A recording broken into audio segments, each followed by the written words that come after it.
This was a civilization that gave birth to democracy, theatre, and some of the most profound thinking humanity has ever known. Yet as the morning light filtered through those same marble halls, it illuminated shadows that history often prefers to forget, shadows cast by the lives of women who lived, breathed,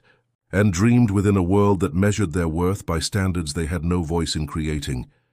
If you have found your way here tonight, perhaps seeking the gentle comfort of history's whispers to carry you towards sleep, know that you are about to journey into a realm where beauty and burden walked hand in hand, where the same culture that celebrated divine feminine wisdom in its temples imposed earthly silence upon its daughters. This is not merely a tale of ancient customs, but a meditation on the invisible chains that bound half of humanity, chains forged not of iron but of expectation, tradition, and the quiet weight of centuries. As we settle into this exploration together, let the soft rhythm of these ancient stories wash over you, like gentle waves against distant shores. There is something both haunting and oddly comforting about understanding how deeply human these struggles have always been, how the questions of identity, freedom, and belonging that we wrestle with today echo just as powerfully through the marble halls of antiquity. So close your eyes if you wish, and let us walk together through the olive groves and shadowed courtyards of a world that was both magnificent and deeply flawed, where women navigated a labyrinth of unspoken rules with grace that history has only begun to fully acknowledge. In the gentle democracy of sleep that awaits you, may these ancient voices find peace at last, and may their stories remind us that every civilization, no matter how golden its age appears, carries within it the seeds of both transcendence and tragedy. The marble goddess stands eternal in her temple, her stone eyes gazing serenely over centuries of worshippers. Yet the mortal women who knelt before her altars carried burdens that even divine statuary could not lift. In the shadow of those same temples where wisdom and beauty were celebrated as the highest virtues, real women lived lives measured by standards that reduced their entire existence to questions of purity, silence, and submission. Virtues that were not chosen but imposed, not celebrated but simply expected, like the turning of seasons or the rising of dawn. Imagine walking through the narrow streets of ancient Athens as the city awakens, past houses where behind wooden doors and shuttered windows, mothers prepared their daughters not for lives of intellectual exploration or artistic expression, but for a single defining moment, marriage, and all the careful preservation of reputation that such a moment demanded. These preparations began not in adolescence, but in earliest childhood, when girls learned that their bodies, their voices, their very thoughts were not their own to command, but precious commodities to be guarded, protected, and eventually transferred to another, household-like treasures in a dowry chest. The concept of female purity in ancient Greece was not merely a personal virtue but a family's entire social standing, crystallized into the form of a young woman who had never known the touch of any man save her future husband. This purity was discussed, evaluated, and protected with the same careful attention that might be given to a precious vase or a prize olive grove, something valuable precisely because it remained untouched, unmarked by the hands of those who had not earned the right to possess it. Yet unlike a vase or an olive grove, this purity existed within a living, breathing human being who had thoughts, dreams, and desires of her own, desires that were systematically trained out of her through years of careful conditioning. The weight of this expectation pressed down upon households like morning mist settling into valleys, invisible yet impossible to escape. Mothers who had themselves navigated these treacherous waters now found themselves in the position of preparing their daughters for the same careful dance, teaching them that a single misstep, a single rumor, a single moment of carelessness could destroy not just their own futures, but the carefully constructed reputation of an entire family line. They learned to walk with downcast eyes, to speak only when spoken to move through the world like ghosts who left no trace of their passage save the faint rustling of fabric and the soft sound of sandals on stone. The Greek concept of sophrosyne, often translated as self-control or moderation, took on particularly complex meanings when applied to women, becoming less about personal discipline and more about the complete suppression of any impulse that might be construed as inappropriate. This was not the philosophical self-control celebrated in male citizens, the reasoned choice to pursue virtue over vice,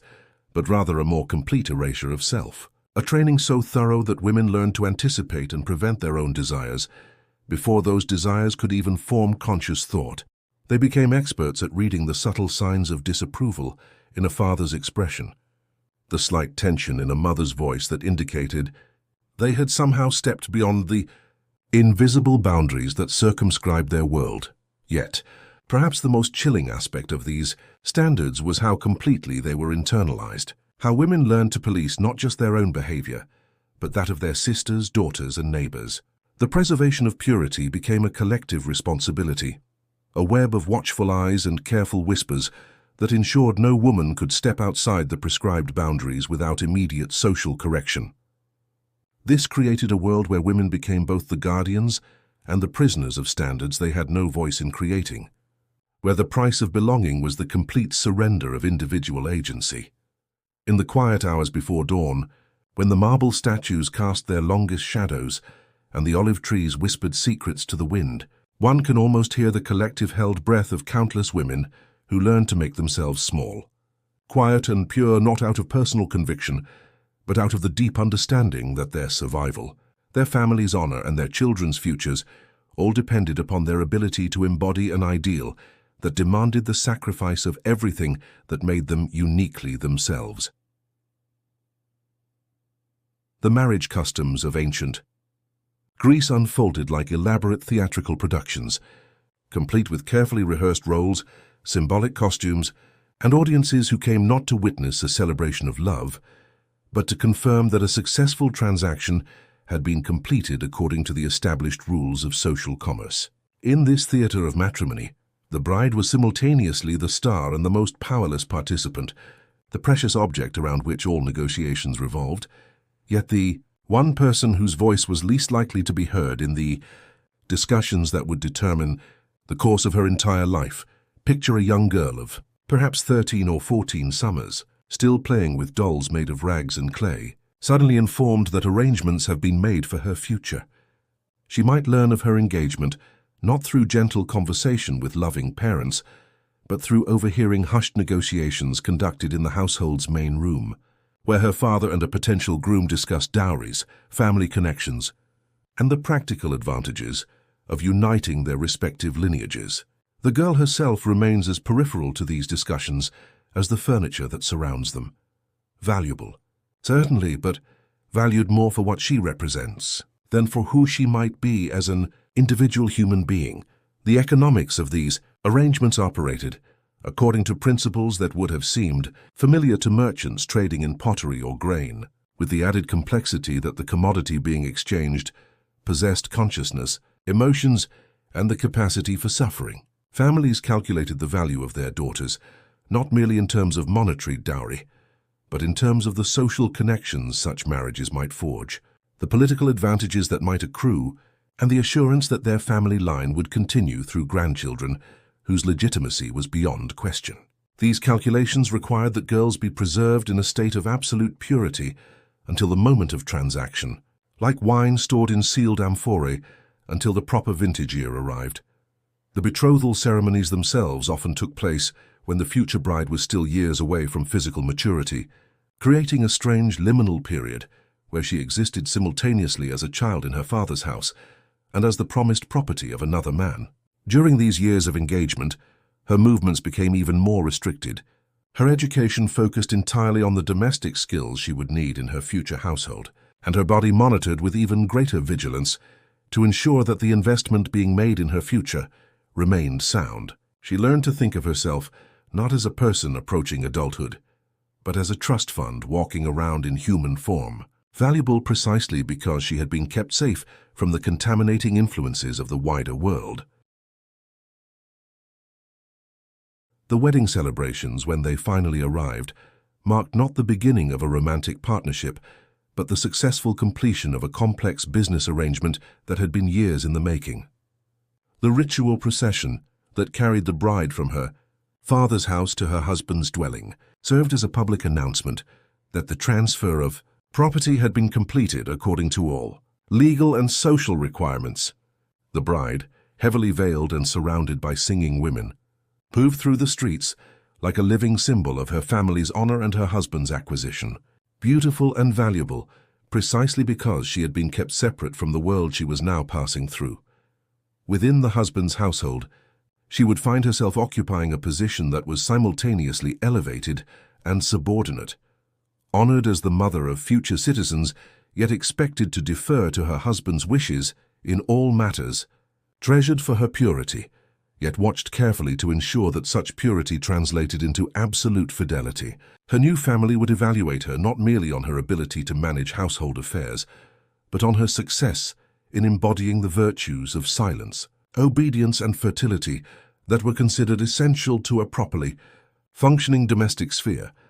The most poignant aspect of these marriage arrangements was perhaps the way they transformed love from a mutual discovery between two people into a duty that wives were expected to develop toward husbands they barely knew. Young brides learned to navigate the complex emotional terrain of creating affection for men who might be decades older than themselves,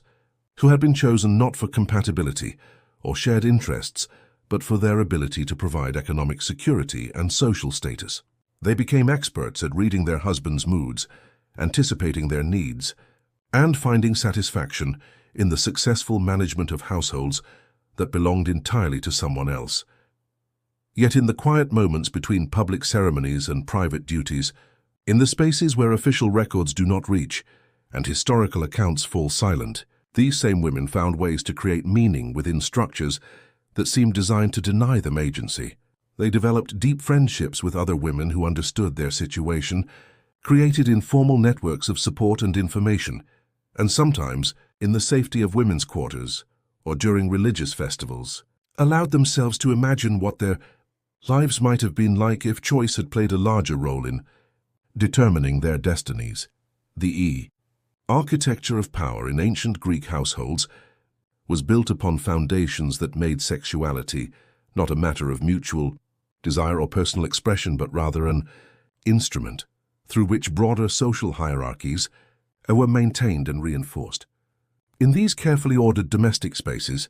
the sexual lives of women became extensions of political and economic relationships, with every aspect of intimate behavior serving to confirm or challenge the established order that placed adult male citizens at the apex of authority and relegated women, children and slaves to various degrees of subordination. Consider the evening hours in a prosperous Athenian home, when the day's public business had concluded and the household turned inward for the night. The master of the house moved through these domestic spaces with the easy confidence of someone who owned not merely the building and its contents, but also, in very real legal terms, the bodies and futures of everyone who lived within its walls. His wife, no matter how intelligent, capable, or strong-willed she might have been as an individual, existed within this structure as someone whose primary function was to provide legitimate heirs and maintain the household's reputation for proper moral order. The sexual double standards that governed these relationships operated with a logic that seemed natural to those who benefited from them, while creating devastating psychological and emotional consequences for those who did not. Men were expected to have sexual experience before marriage, and their continued sexual activity with slaves, prostitutes, or other men was generally accepted as part of natural masculine behavior, requiring no justification beyond the simple fact of male desire. This same desire, when it appeared in women, was viewed not as natural but as dangerous, a force that could destroy family honor, cloud questions of paternity, and undermine the careful social arrangements upon which civilized society depended.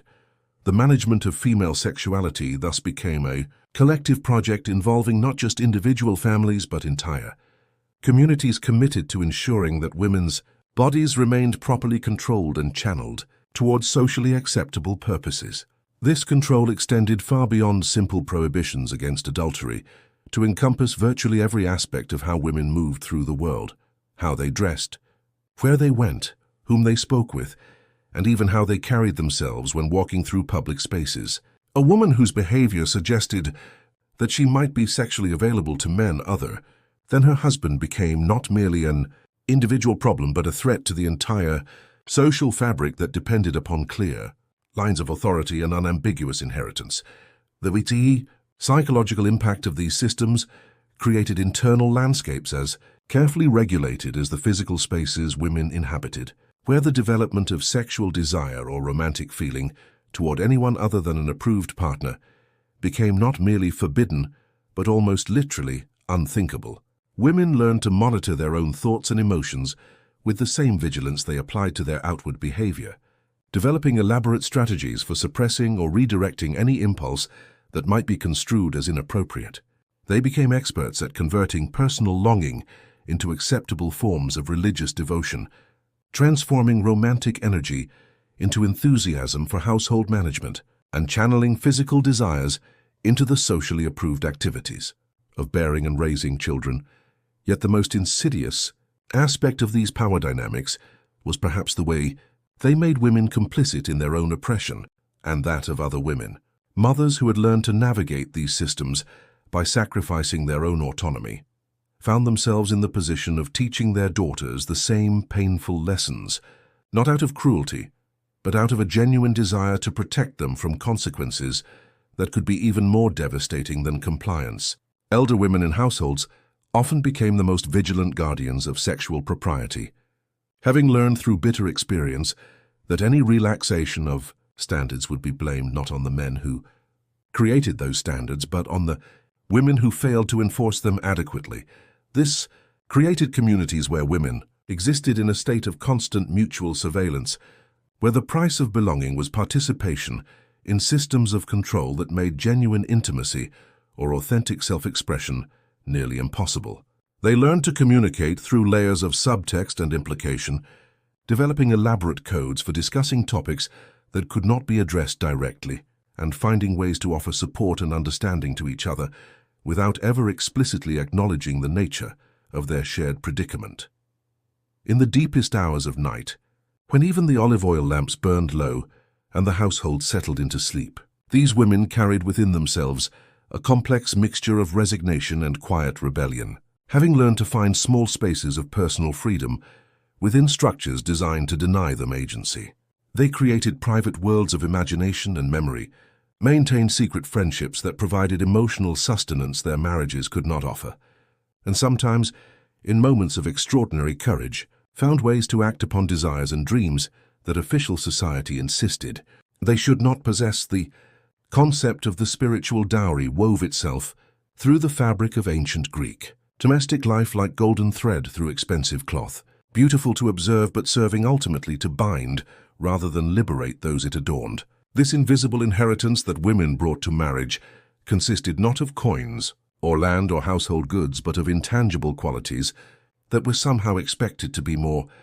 valuable than material possessions. Virtues like modesty, piety, domestic wisdom, and the mysterious feminine capacity to transform a house into a home through the simple alchemy of proper moral character. Imagine a young bride crossing the threshold of her new home for the first time, carrying with her not merely the visible dowry of pottery, textiles, and jewelry that her family had provided, but also this weightier burden of spiritual and moral expectations that would define every aspect of her daily existence for decades to come. She had been trained since childhood to embody virtues that existed primarily in relation to other people's needs rather than her own development, to be pure for her husband's honor, modest for her family's reputation, pious for the gods' favor,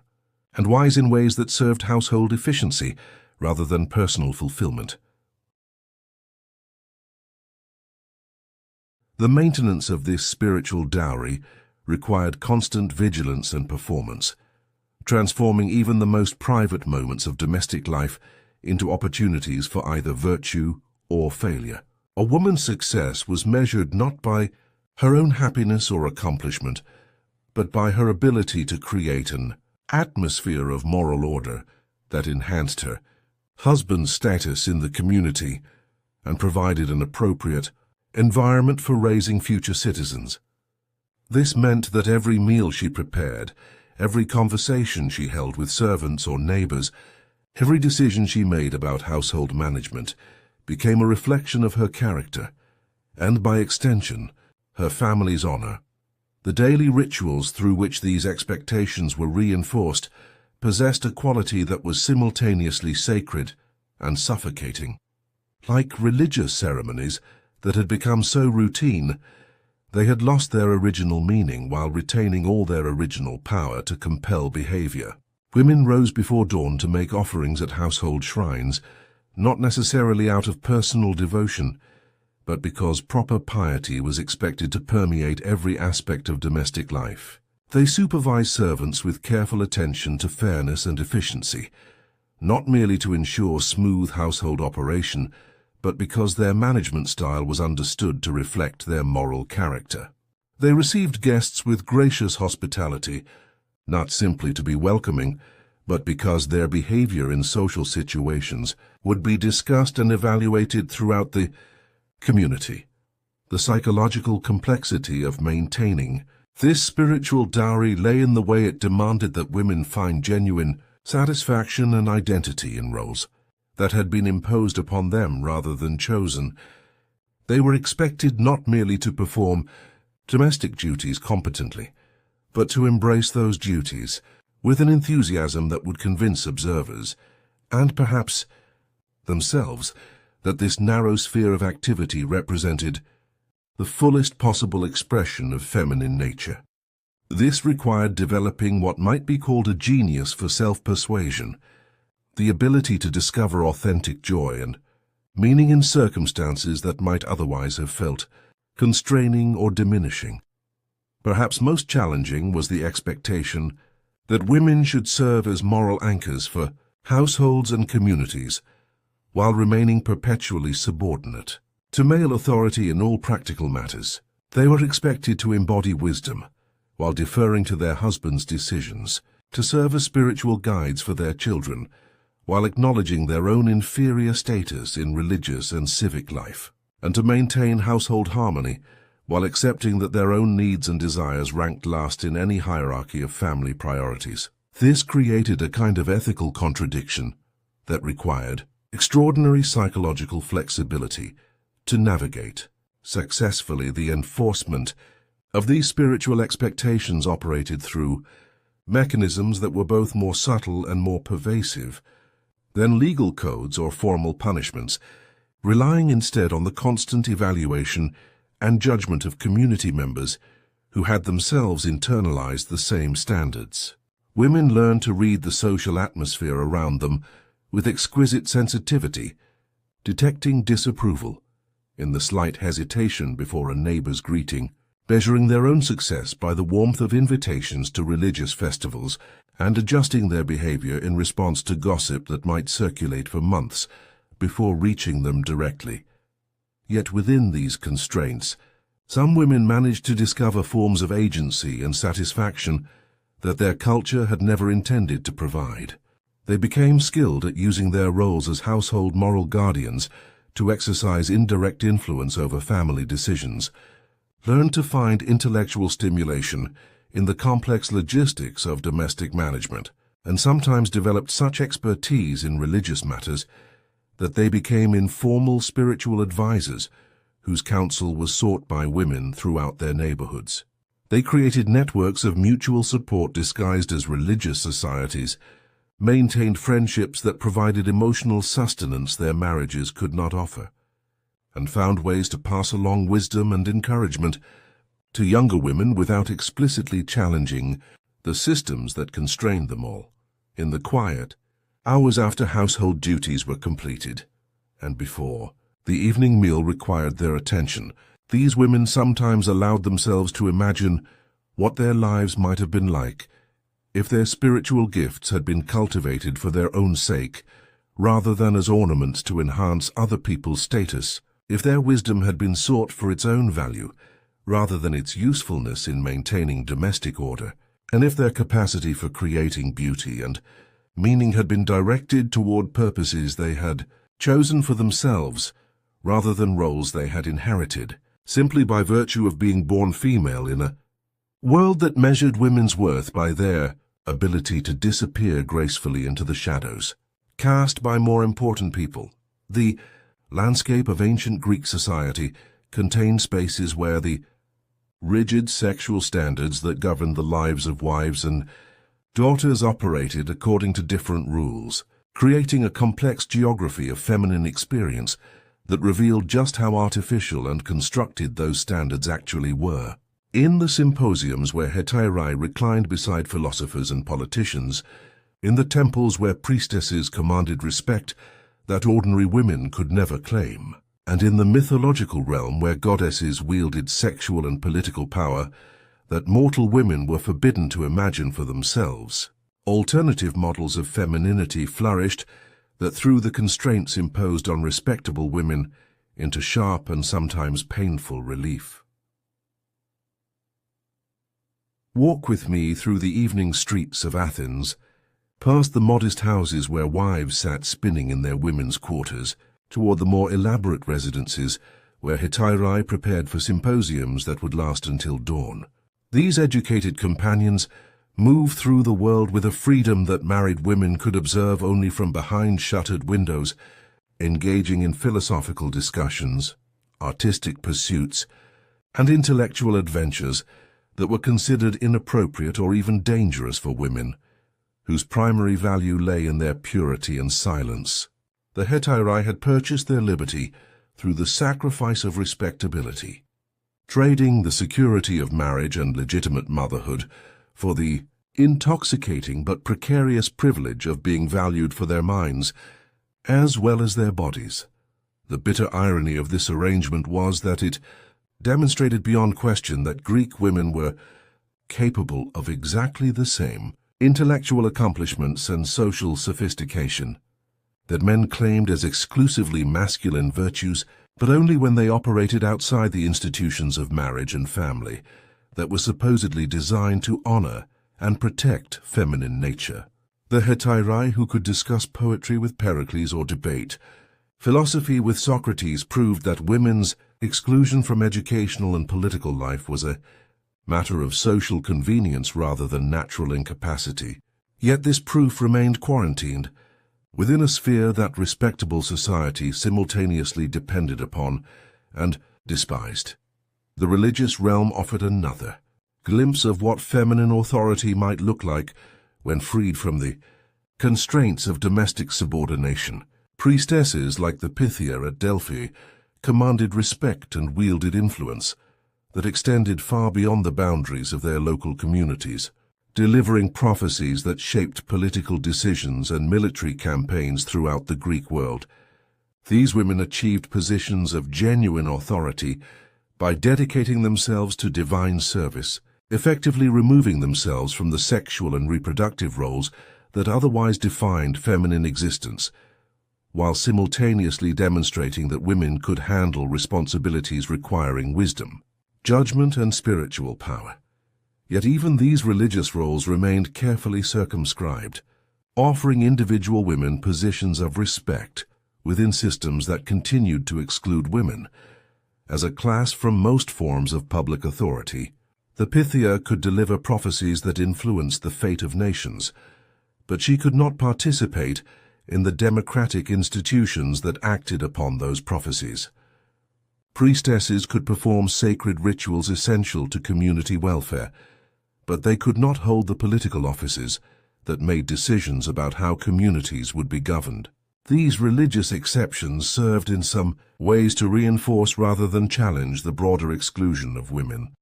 from public life by providing just enough flexibility to prevent the complete collapse of systems that might otherwise have seemed unsustainably oppressive. The mythological realm presented perhaps the most complex commentary on the relationship between feminine power and social constraint, offering goddesses who embodied every form of authority that mortal women were denied, while simultaneously serving as cautionary tales about the dangers of unchecked feminine influence. Athena wielded wisdom and military prowess that surpassed even Zeus in many stories, yet she remained perpetually virgin, as if the price of her power was the complete renunciation of sexuality and motherhood. Aphrodite commanded erotic desire that could topple kingdoms and start wars,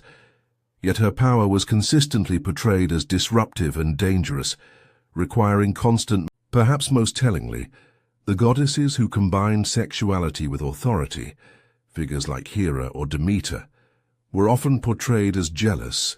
vengeful and destructive when their will was thwarted, as if divine feminine power could only be imagined in terms of the chaos and violence that might result if mortal women were granted similar authority. These mythological representations served simultaneously as fantasies of feminine empowerment and warnings about why such empowerment remained too dangerous to permit in ordinary human society. The contrast between these alternative models of femininity and the lives of ordinary Greek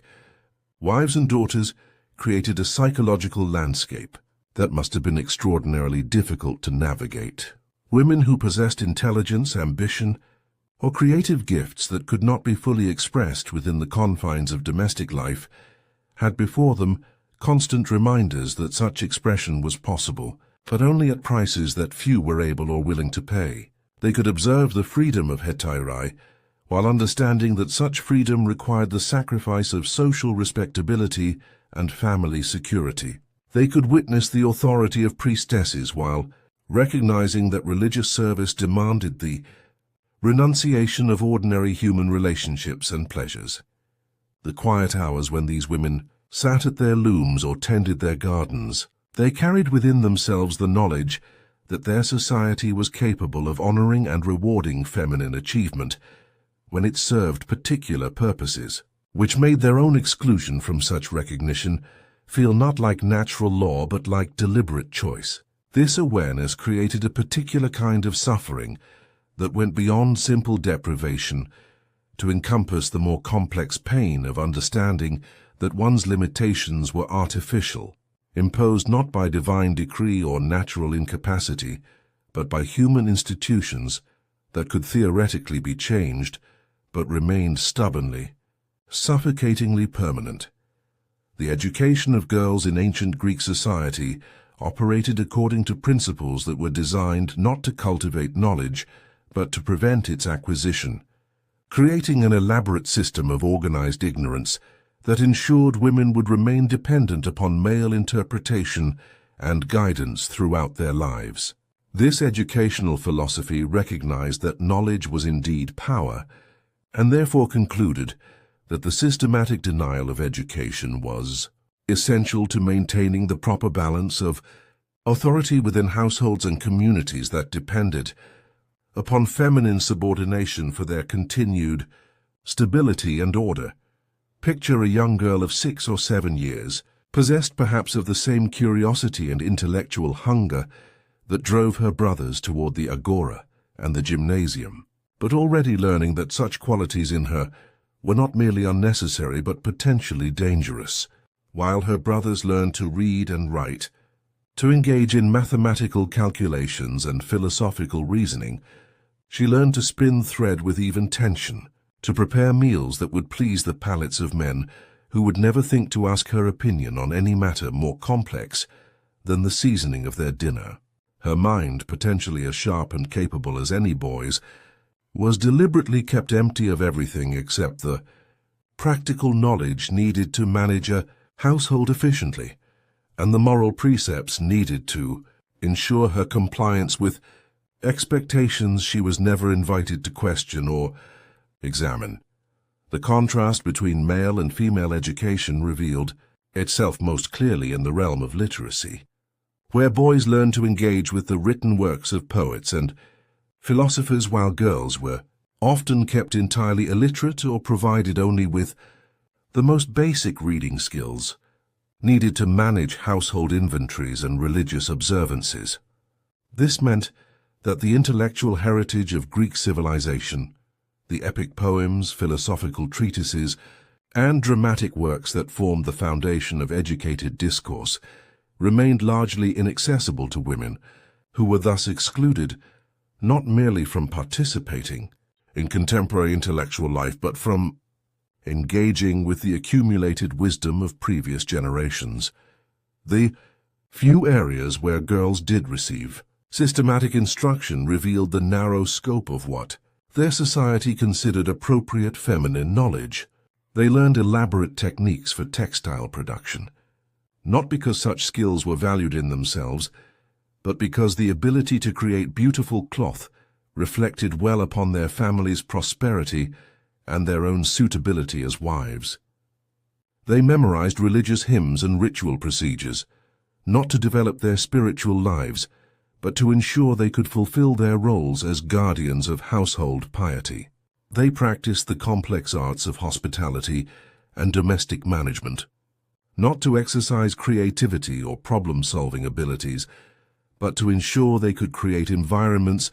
that would enhance their husband's status and comfort. Perhaps most significantly, girls learned to navigate the world through elaborate systems of non-verbal communication and intuitive understanding, developing extraordinary sensitivity to mood, atmosphere, and unspoken expectation precisely because they were denied access to more direct forms of information and influence. They became experts at reading facial expressions, interpreting tone of voice, and detecting subtle shifts in household dynamics that might signal changes in their own circumstances or those of their families. This education in emotional intelligence was highly sophisticated in its own way, but it remained focused entirely on serving other people's needs rather than developing their own capacities for independent judgment and action. The sexual education that girls received, or more accurately, did not receive, epitomized the broader philosophy that kept them ignorant of their own bodies and desires until the moment when such knowledge became necessary for their husband's purposes. They approached marriage with no understanding of physical intimacy beyond the vague awareness that it was somehow connected to childbearing and that their successful performance of wifely duties would depend upon their ability to please husbands whose expectations remained mysterious until the wedding night revealed them. This ignorance was not accidental, but carefully cultivated, based on the theory that women who understood their own sexuality might be tempted to exercise it inappropriately or to develop preferences that could complicate their marriages. The psychological impact of this systematic educational deprivation created internal landscapes that were simultaneously impoverished and remarkably resilient. As women learned to find intellectual stimulation and creative expression within constraints that were designed to prevent exactly those forms of development, some became extraordinarily skilled at extracting meaning and satisfaction from the limited activities available to them, developing sophisticated understanding of human nature through their roles as household managers and child rearers, or finding ways to engage with philosophical and artistic questions through the lens of domestic experience. Others developed elaborate fantasy lives that compensated for the restrictions imposed upon their actual existence, creating internal worlds where they could explore ideas, emotions, and possibilities that their external circumstances made impossible to pursue. They became storytellers and dreamers, finding ways to exercise their intellectual gifts through private contemplation and imagination, passing along wisdom and insight through informal networks, a female friendship and mentorship that operated entirely outside official educational institutions. The most poignant aspect of this educational deprivation was perhaps the way it created women who were simultaneously ignorant and wise, unlearned in formal knowledge but deeply knowledgeable about human nature, excluded from public discourse, but extraordinarily articulate in private conversation. They developed forms of intelligence that their culture never recognized or valued, becoming experts in psychological observation, emotional management, and the complex arts of maintaining harmony within households where they held responsibility but not authority. In the quiet hours when these women sat with their needlework or tended their gardens, they sometimes allowed themselves to imagine what their lives might have been like if their minds had been cultivated with the same care their brothers received, if their questions had been answered instead of redirected, and if their intellectual gifts had been developed for their own sake rather than systematically suppressed in service of social arrangements that required their ignorance to function smoothly. The private spaces of ancient Greek households contained worlds within worlds, secret geographies of confinement and resistance, where the official rules governing women's lives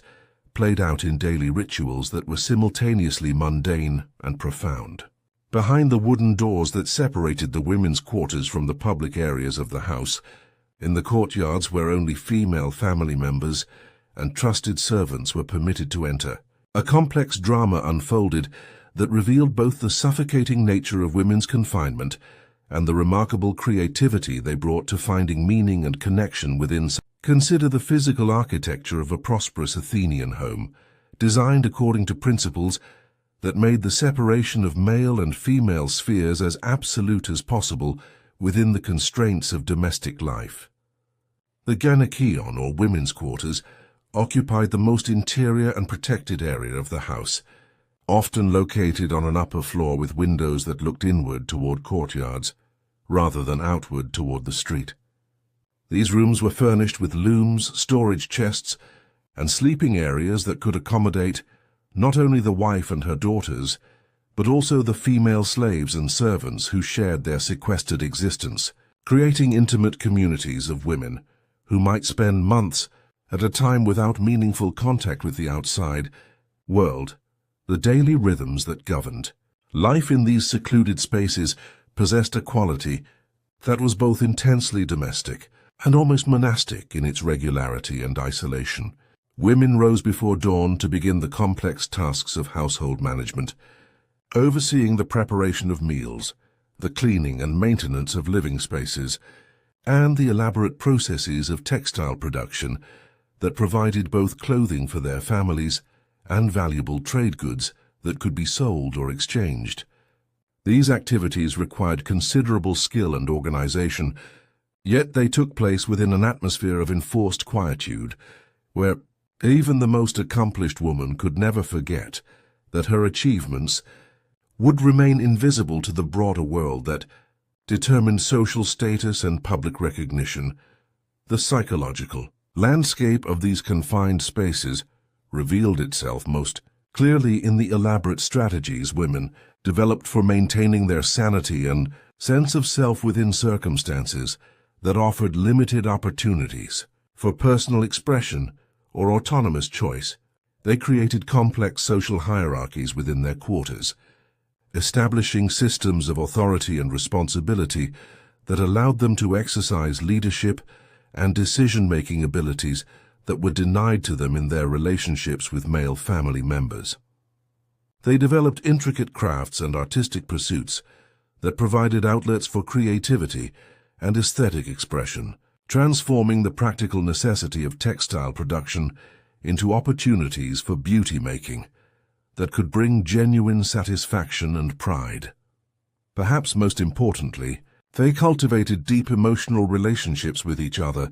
that provided the intimacy, understanding, and mutual support that their marriages were unlikely to offer. These friendships between women often became the most significant emotional connections of their lives, relationships where they could speak honestly about their fears, disappointments, and dreams without concern that their words might be interpreted as criticism of the social arrangements that governed their existence.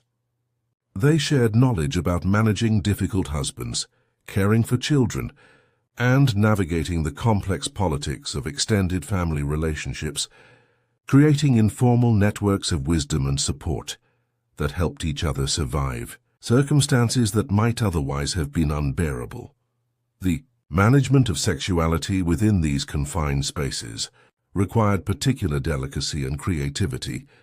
as women found ways to acknowledge and address their own physical and emotional needs while operating within systems that officially denied they had such needs, or alternatively insisted that such needs should be directed entirely toward their husband's satisfaction. They developed elaborate codes for discussing topics that could not be addressed directly, shared remedies for health problems that might be embarrassing to discuss with male physicians, and sometimes provided each other with emotional woo and even physical comfort that helped compensate for the limitations of their official sexual relationships. The surveillance systems that governed these private spaces operated through mechanisms that were both external and internal, as women learned to monitor not only their own behavior, but that of their companions, understanding that any breach of propriety might bring consequences that would affect the entire household. They became experts at detecting signs of pregnancy, illness, or emotional distress that might require careful management to avoid scandal or disruption. They developed sophisticated understanding of timing and discretion, knowing when it was safe to speak freely and when even private conversation carried risks that extended far beyond their secluded quarters. Yet within these constraints, some women managed to create spaces of genuine freedom and authentic self-expression that their culture had never intended to provide. They became skilled at using their roles as household managers to exercise forms of authority and influence that extended beyond their official boundaries, developing expertise in areas like medicine, education, and conflict resolution that made them valuable advisors whose counsel was sought even by male family members who officially regarded them as subordinate. They created traditions and rituals that celebrated their own achievements and relationships, maintaining forms of female culture that provided meaning and continuity across generations of women who shared similar circumstances. In the deepest hours of night, when the household settled into sleep and even the oil lamps burned low, these women carried within themselves complex mixtures of resignation and quiet rebellion, having learned to find dignity and purpose within circumstances that were designed to minimize both. They developed forms of wisdom that their culture never recognized, created beauty that existed primarily for their own satisfaction and that of other women, and maintained hope for their daughters' futures, even while understanding that those futures would likely mirror their own in most essential respects. Even within the most restrictive systems of social control, the human spirit finds ways to assert its need for agency, creativity, and authentic connection. And the women of ancient Greece proved no exception to this fundamental principle of human resilience. Behind the carefully maintained facades of compliance and submission, in the spaces between official duties and public expectations, some women carved out small territories of freedom where they could exercise choice, express personality, and maintain forms of identity that existed independently of their assigned roles as daughters, wives, and mothers. These acts of resistance rarely took the dramatic forms that capture historical attention. There were no feminist manifestos or public protests that challenged the fundamental structures of patriarchal authority, but they existed nonetheless in the accumulation of small daily choices that allowed women to preserve some sense of autonomous selfhood within circumstances designed to eliminate such autonomy entirely. They might appear as subtle as a woman's decision to maintain friendships that her husband disapproved of, or as complex as the elaborate systems of mutual aid that allowed women to support each other through crises without involving male relatives, who might use such difficulties as excuses to impose even greater restrictions on their behavior. Consider the religious festivals that punctuated the Greek calendar, events like the Thesmophoria, where women were granted temporary permission to leave their households and gather with other women for celebrations that officially honored agricultural goddesses but also provided rare opportunities for unchaperoned association and collective experience. During these festivals, women who spent most of their lives in isolation could reconnect with childhood friends, share information about their circumstances, and sometimes coordinate assistance for women in particularly difficult situations. They learned to use these religious occasions not merely for their official purposes, but as cover for activities that their culture would have found inappropriate if conducted in secular contexts. The preservation and transmission of women's culture across generations represented perhaps the most significant form of quiet resistance, as mothers and grandmothers found ways to pass along wisdom, stories, and traditions that helped younger women understand They were part of a larger community of shared experience that extended far beyond the boundaries of individual households. These older women became repositories of practical knowledge about everything from herbal remedies to strategies for managing difficult relationships, but they also served as living proof that it was possible to maintain dignity and find satisfaction within constrained circumstances. The compliance with social expectations did not necessarily require the complete surrender of personal identity. Some women discovered that their official roles as household managers and child rearers actually provided opportunities for exercising forms of authority and influence that their culture had not intended to grant them. They became skilled at using their positions as guardians of domestic morality to shape family decisions in subtle but significant ways, learning to present their preferences and concerns in terms that emphasize their value to household welfare, rather than their personal desires. They developed expertise in areas like medicine, education, and conflict resolution that made them valuable advisors, whose counsel was sought even by male relatives who officially regarded them. The creation of informal networks of female friendship and mutual support represented another form of resistance that operated through mechanisms of care and connection rather than direct challenge to authority. Women learned to provide each other with emotional sustenance that their marriages often could not offer, sharing confidences, advice, and practical assistance that helped each other navigate the complex demands of their constrained lives. They developed elaborate systems of communication that allowed them to maintain these relationships even when physical contact was restricted, passing messages through servants, using religious obligations as pretexts for meetings, and creating codes that allowed them to discuss sensitive topics without risking observation by unsympathetic listeners. Perhaps most remarkably, some women found ways to cultivate intellectual and artistic interests despite being systematically excluded from formal educational opportunities. They became self-taught experts in areas that captured their imagination, learning about medicine through careful observation of illness and healing, developing understanding of human psychology through their roles as family mediators, and sometimes achieving considerable sophistication in areas like textile arts that their culture dismissed as merely practical rather than genuinely creative. They created beauty for its own sake, rather than simply as a demonstration of domestic competence, wrote poetry that existed primarily for their own satisfaction and that of trusted friends, and maintained internal lives of considerable richness and complexity. The most poignant form of resistance may have been the simple preservation of hope across generations of women who faced similar constraints. The quiet insistence that their daughters and granddaughters deserved better treatment than they themselves had received,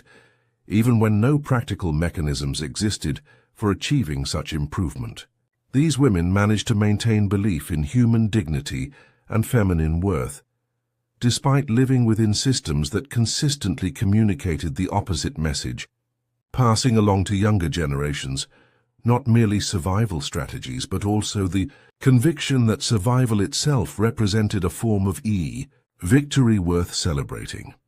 In the quiet hours between assigned duties and required appearances, these women created spaces of genuine authenticity where they could acknowledge their own needs, desires, and dreams without the constant necessity of translating everything through the lens of other people's expectations. They developed forms of friendship and intimacy that provided refuge from the performance of femininity that their public lives required, maintaining connections to their own authentic selves that allowed them to endure circumstances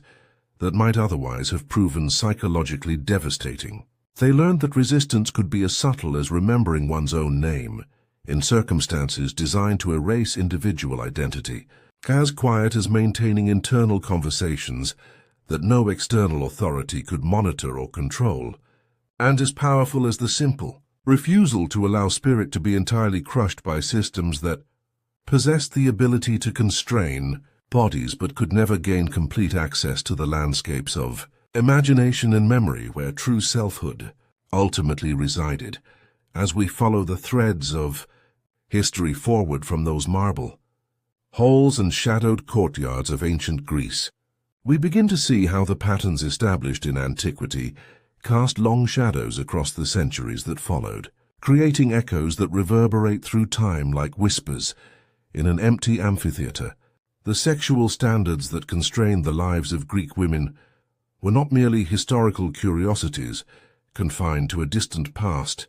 but rather early expressions of attitudes and assumptions that would persist, evolve, and find new forms of expression in society after society, civilization after civilization,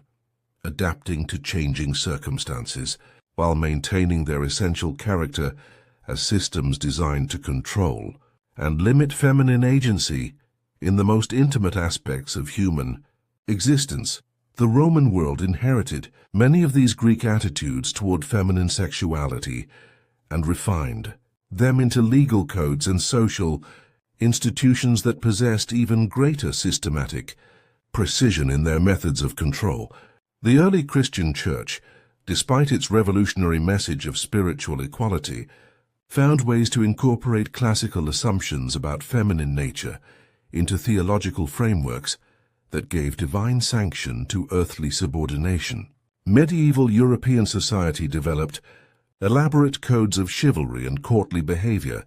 that appeared to honor feminine virtue while actually creating new mechanisms for ensuring that such virtue remained properly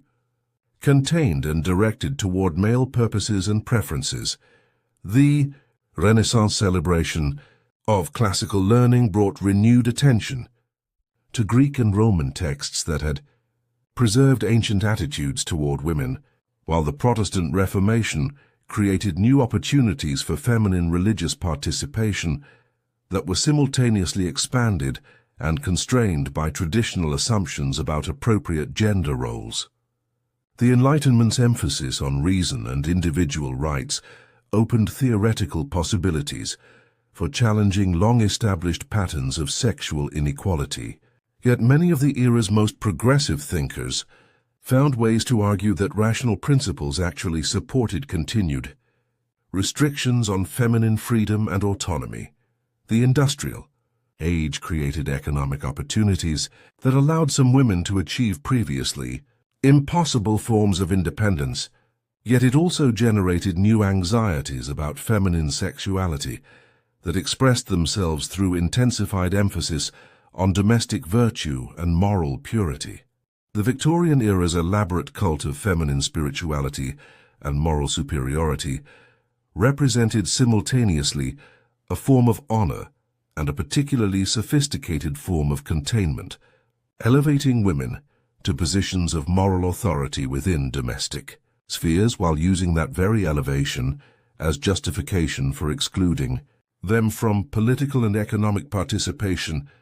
in broader social arrangements. The 20th century witnessed unprecedented challenges to traditional sexual standards, yet even movements toward greater feminine equality often found themselves negotiating with persistent assumptions about appropriate feminine behavior that traced their origins back through centuries of accumulated tradition to those original Greek innovations in systematic gender subordination. The sexual revolution of the 1960s created new freedoms that were simultaneously liberating and constraining. As women found themselves expected to embrace sexual expression while continuing to navigate social standards that judged feminine sexuality according to criteria that men's sexuality was not required to meet. Contemporary discussions about sexual equality, consent, and gender identity continue to wrestle with questions that would have been familiar to the women who lived behind those shuttered windows in ancient Athens. Questions about the relationship between individual desire and social expectation, about the ways personal freedom intersects with community standards, and about the complex dynamics through which societies create and maintain systems of power that privilege some forms of human experience while constraining others. the persistence of these patterns across such vast expanses of time and cultural difference suggests something profound about the human tendency to create social arrangements that serve the interests of those who possess power while presenting themselves as natural, inevitable, or divinely ordained, rather than as human constructions that could theoretically be altered through human choice and effort. Each generation has found new ways to express ancient anxieties about feminine autonomy, new vocabularies for describing old fears about what might happen if women gained access to the same freedoms that men took for granted, and new institutions for ensuring that such access remained limited, controlled, or channeled toward purposes that served broader social stability rather than individual fulfillment. Yet the same persistence that characterizes systems of control also marks the forms of resistance, creativity and resilience through which women have maintained their humanity and dignity within constraining circumstances. The strategies developed by Greek women for finding meaning and connection within their restricted lives provided templates that would be adapted and refined by countless generations of women who faced similar challenges in different forms. The networks of mutual support, the cultivation of inner lives that remained inaccessible to external control, the preservation of hope across generations, and the quiet insistence on personal worth despite social messages to the contrary.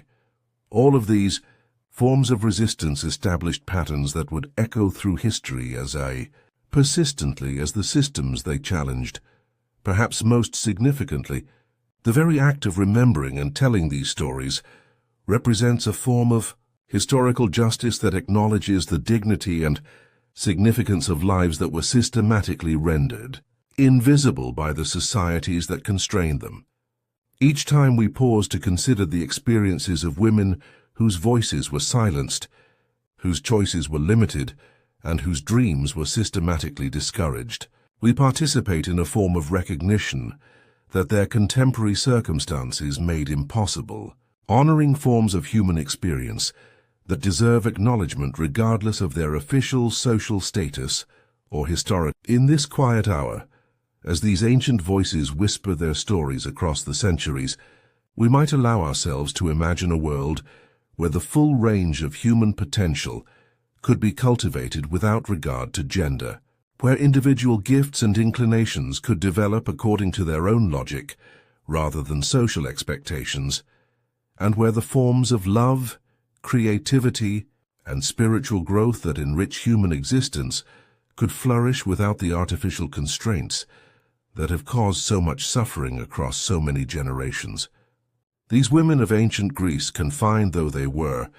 managed to create beauty, wisdom, and connection within circumstances designed to prevent exactly those achievements, leaving behind traces of their resilience that continue to inspire anyone who struggles to maintain authentic selfhood within systems that demand conformity to roles they never chose. As sleep approaches and the weight of these ancient sorrows settles into something approaching peace, we might hold space for both the grief of recognition, understanding how much human potential has been lost to systems of unnecessary constraint, and the hope of possibility, imagining futures where the dignity these women maintained in private might finally be honored in public, where the wisdom they developed through suffering might contribute to arrangements that create less suffering for others, and where the love they sustained despite discouragement might flourish in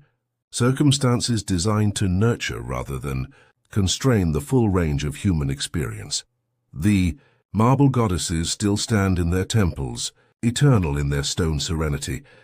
but perhaps now we can see in their carved features not merely divine perfection,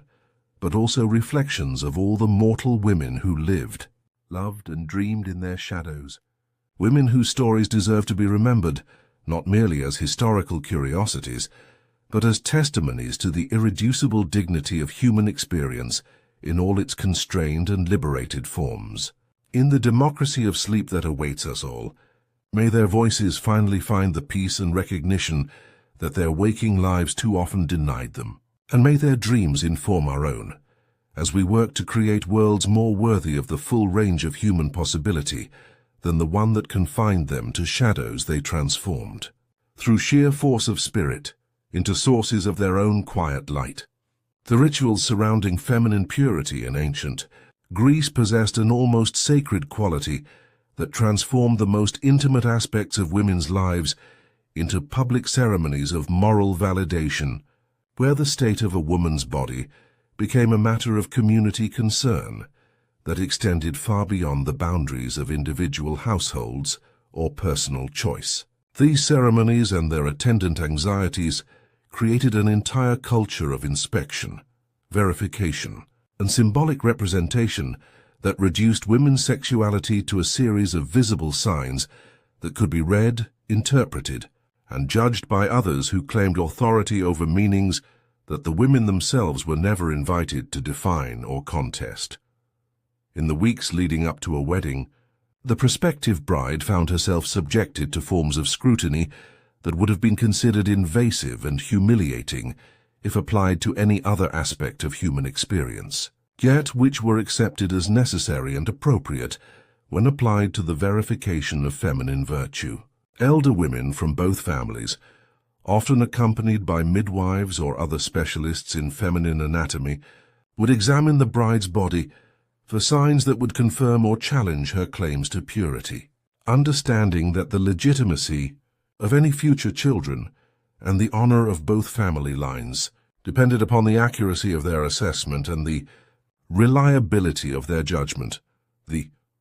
physical examination itself was conducted with ritualistic solemnity that emphasized its sacred rather than medical character. Yet the underlying assumption that women's bodies were essentially deceptive entities that required expert verification revealed the profound mistrust that shaped all aspects of feminine sexuality in Greek society. The bride was expected to submit to this inspection with gratitude rather than resentment, understanding that such verification served to protect her reputation and enhance her value rather than violate her dignity or privacy. Yet the psychological impact of being reduced to a collection of physical signs must have created lasting associations between sexuality and shame that would influence every subsequent intimate experience. The symbolic representations of purity that surrounded these examinations created elaborate systems of meaning that transformed abstract moral concepts into concrete visual images that could be displayed, celebrated, or mourned according to the results of physical inspection. White garments, unbraided hair, and specific types of jewelry served as public announcements of verified virginity, while the absence of such symbols carried implications that could destroy reputations and marriage prospects with devastating efficiency. These visual codes created a form of social surveillance that operated continuously, rather than only during formal ceremonies. As community members learned to read the subtle signs that indicated each woman's sexual status and to adjust their behavior accordingly, the economic implications of these purity rituals extended far beyond simple dowry. Negotiations to encompass complex calculations about family honor, social standing, and future generations that made every aspect of feminine sexuality a matter of financial as well as moral concern. Families invested enormous resources in maintaining their daughters' reputations for purity, employing servants specifically to monitor their movements, constructing architectural modifications to ensure appropriate privacy, and sometimes relocating entire households to avoid communities where rumors or suspicions had begun to circulate about their daughter's virtue or behavior. The verification ceremonies themselves became opportunities for displaying family wealth and social connections, as the most prominent and respected women in the community were invited to serve as witnesses whose presence would lend additional credibility to whatever conclusions were reached about the bride's condition. These witnesses understood that their own reputations for wisdom and moral judgment were being evaluated alongside their assessment of the bride's purity creating elaborate networks of mutual accountability that ensured the entire community remained invested in maintaining systems of sexual surveillance and control. Yet perhaps the most psychologically damaging aspect of these rituals was the way they taught women to experience their own bodies as foreign territories that belonged more completely to their families and communities than to themselves, as collections of evidence that would be used to determine their worth and future, rather than as sources of pleasure, comfort, or personal identity. Young women learned to monitor themselves with the same suspicious attention that others would soon direct toward them, developing forms of self-alienation that made genuine intimacy or sexual satisfaction extremely difficult to achieve even within the context of approved marital relationships. The aftermath of these verification ceremonies created lasting divisions between women who had successfully passed inspection and those whose examinations had revealed complications or ambiguities that cast doubt upon their claims to purity. These divisions were maintained through social mechanisms that ensured the two groups would rarely interact as equals, creating hierarchies of feminine virtue that prevented the formation of alliances or friendships that might have challenged the systems that created such distinctions in the first place. The religious dimensions of purity verification involved elaborate prayers, offerings, and ritual purifications that were designed to invoke divine approval for human judgments, while simultaneously acknowledging that such judgments remained fallible and subject to correction by higher authorities. These religious elements provided comfort to families who worried about making mistakes that could have devastating consequences, yet they also served to sanctify practices that might otherwise have seemed merely invasive or cruel, transforming medical examinations into sacred ceremonies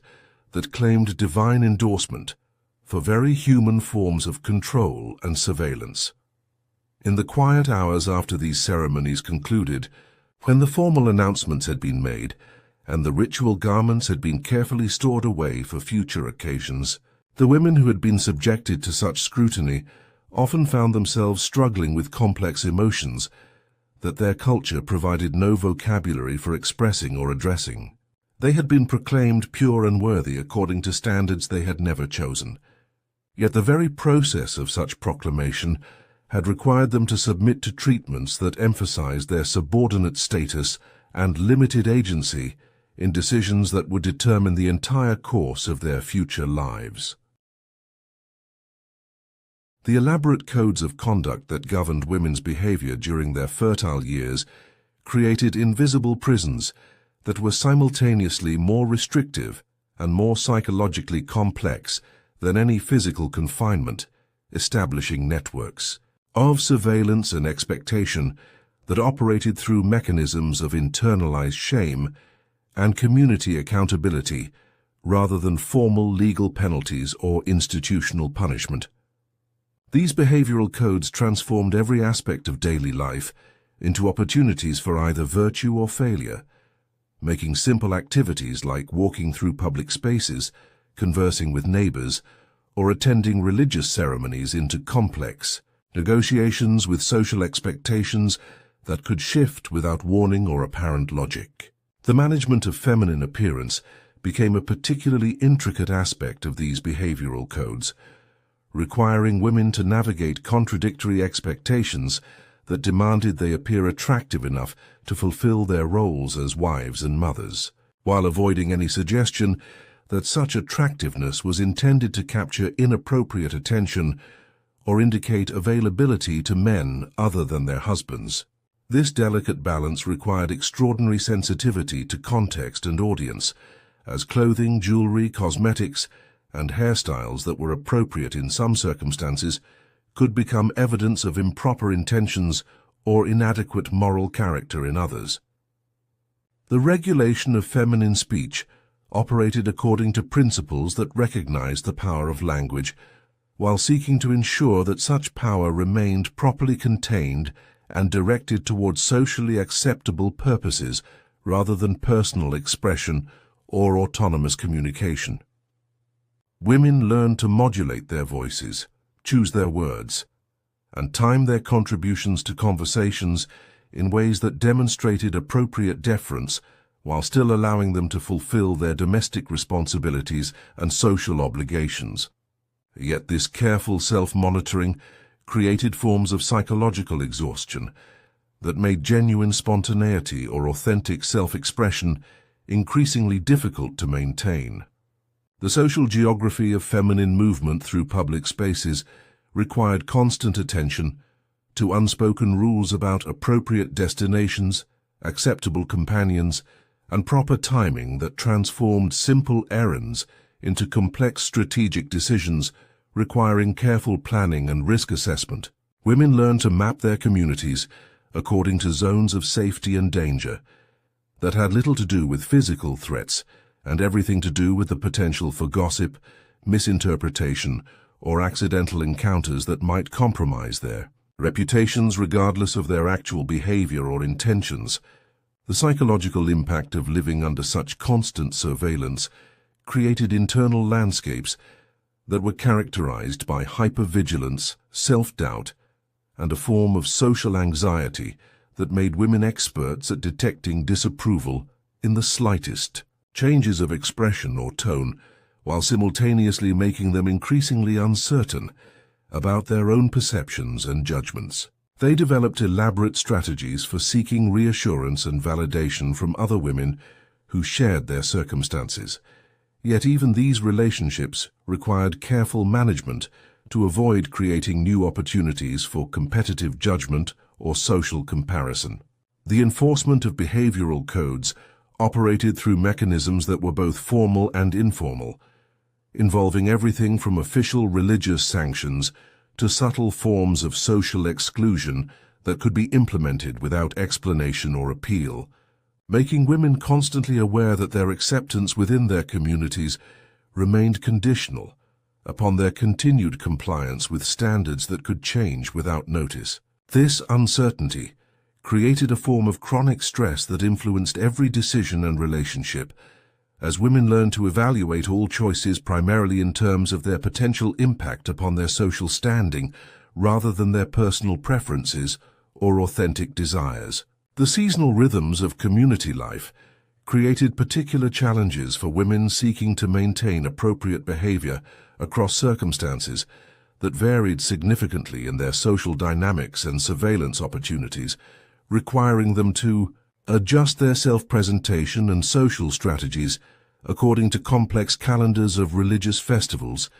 agricultural cycles, and family obligations that created constantly shifting contexts for appropriate feminine behavior.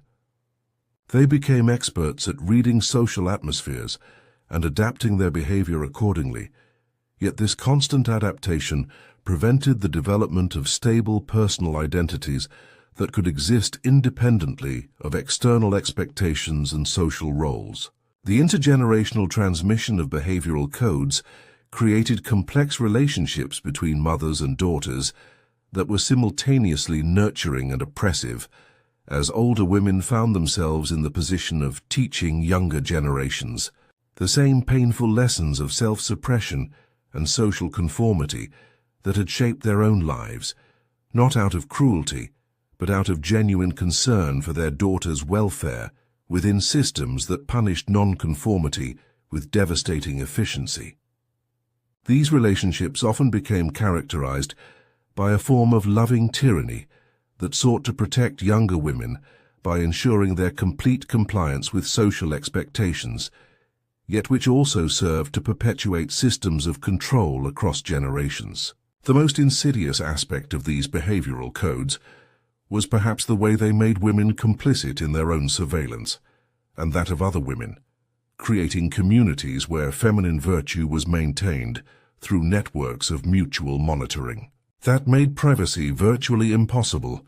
while ensuring that any deviation from accepted norms would be quickly detected and corrected. This system of distributed surveillance made resistance extremely difficult, while creating the illusion that such codes were natural expressions of feminine nature rather than artificial constructions designed to serve particular social and economic interests. In the private moments when women allowed themselves to imagine alternatives to their constrained circumstances,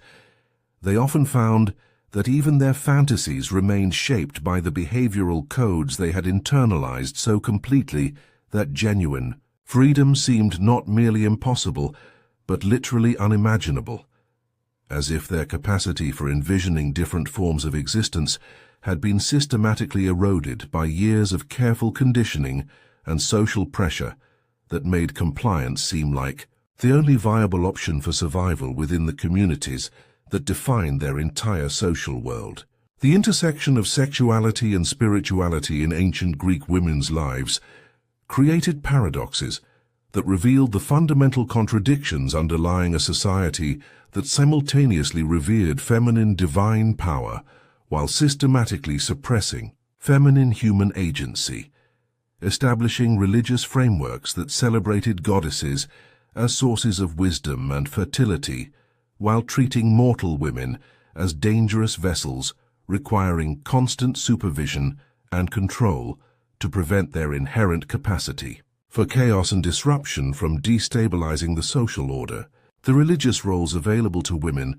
provided glimpses of alternative possibilities for feminine authority and respect,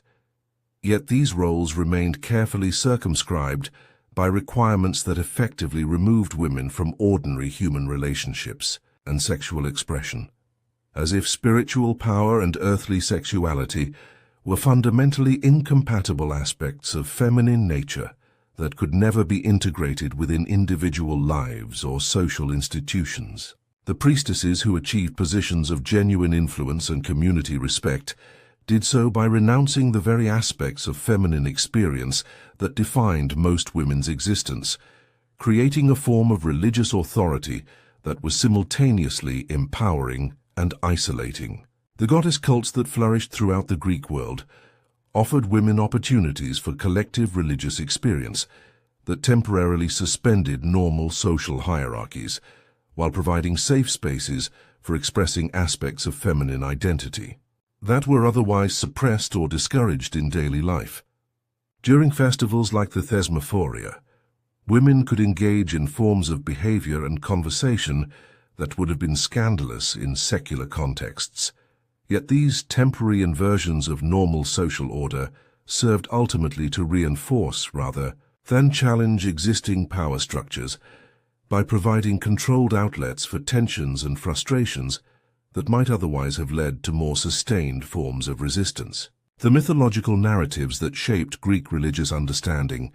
presented complex and often contradictory messages about feminine sexuality and power, offering goddesses who embodied every form of authority that mortal women were denied, while simultaneously serving as cautionary tales about the dangers of uncontrolled feminine influence and the necessity of maintaining proper boundaries between divine and human spheres of activity. These stories provided frameworks for understanding feminine nature that were simultaneously inspiring and limiting, suggesting possibilities for feminine achievement. The ritual practices associated with feminine religious participation often involved elaborate purification, ceremonies that emphasized the inherently polluted nature of women's bodies while providing mechanisms for temporary spiritual cleansing that would allow limited participation in sacred activities. Yet these same rituals reinforced fundamental assumptions about feminine inferiority and the need for external intervention to make women acceptable to divine authorities. The blood associated with menstruation and childbirth was treated as a form of spiritual contamination that required specific remedies and restrictions, creating associations between feminine sexuality and religious impurity that influenced every aspect of women's spiritual lives. The oracular traditions that granted some women positions of extraordinary spiritual authority operated according to principles that understood feminine consciousness as particularly susceptible to divine possession and prophetic inspiration. Yet this same susceptibility was interpreted as evidence of women's inherent instability and lack of rational self-control rather than as a source of spiritual strength or wisdom. The Pythia at Delphi achieved international recognition and influence through her prophetic abilities, yet her authority depended upon the complete suppression of her individual personality and the transformation of her consciousness into a passive vessel for divine communication. The mystery religions that offered initiation into secret wisdom traditions provided some women with opportunities for spiritual development that transcended the limitations of conventional religious participation. Yet even these more egalitarian spiritual communities maintained gender distinctions that reflected broader social assumptions about appropriate masculine and feminine roles within religious contexts. The Eleusinian mysteries promised spiritual transformation and divine knowledge to initiates regardless of gender, yet the specific roles and responsibilities assigned to women within these traditions continued to emphasize their function as guardians of fertility and domestic virtue rather than seekers of transcendent wisdom. The healing traditions associated with feminine religious practice allowed some women to develop expertise in medicine and therapeutic intervention that provided them with forms of authority and social value that existed independently of their roles as wives and mothers. Yet even these healing practices remained embedded within religious frameworks that emphasized divine rather than human sources of knowledge and power. Women who achieved recognition as skilled healers did so by presenting their abilities as gifts from goddesses rather than products of their own study and experience, maintaining forms of authority that remained dependent upon supernatural endorsement rather than secular recognition. The seasonal festivals that celebrated agricultural fertility and feminine creative power provided opportunities for women to experience temporary forms of authority and social recognition that were otherwise unavailable in their daily lives. Yet these celebrations remained carefully contained within religious contexts that prevented such authority from extending into secular, political, or economic spheres where it might have challenged existing power structures. The temporary inversion of normal social hierarchies during these festivals served to reinforce rather than challenge existing arrangements by providing controlled outlets for tensions while demonstrating the exceptional rather than normal character of feminine authority. The devotional practices that women developed in private or semi-private contexts allowed them to maintain spiritual lives that existed independently of official religious institutions while providing frameworks for understanding their experiences and circumstances in terms that emphasized divine purpose rather than human injustice. Yet these same practices often serve to encourage acceptance of difficult circumstances rather than resistance to systems that created unnecessary suffering. The prayers, offerings, and personal rituals through which women sought divine intervention in their lives reflected both genuine spiritual longing and the internalization of religious messages that emphasize submission and patience rather than agency and